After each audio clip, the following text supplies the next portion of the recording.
ये जो नई शिक्षा नीति लाई है, इस नई शिक्षा नीति ने ग्लोबल एजुकेशन के लिए दुनिया भर की जो बेस्ट ऐसी शिक्षा है उसको भारत में प्रवेश मिलने के लिए द्वार खोले हैं। और उसी के तहत बड़े पैमाने पर जो हाई रैंकिंग यूनिवर्सिटीज है वो भारत में आ रही है।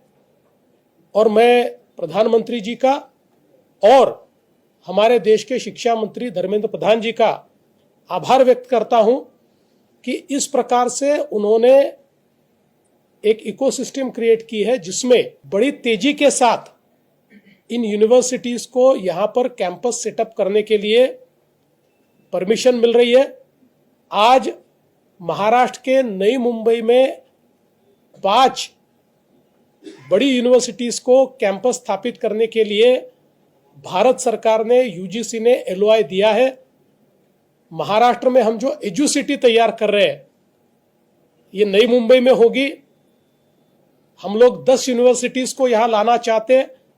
5 यूनिवर्सिटीज अभी करीब करीब आ चुकी है और कई यूनिवर्सिटीज से हमारी बातचीत चल रही है।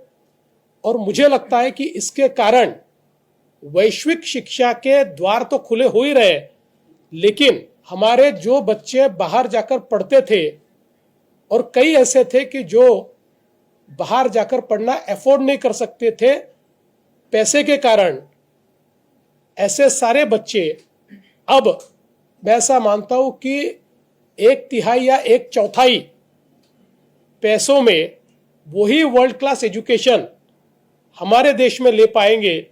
तो एक प्रकार से ये बहुत क्रांतिकारी इस प्रकार का निर्णय है हमारे देश की अर्थव्यवस्था के लिए और ग्लोबल वर्कफोर्स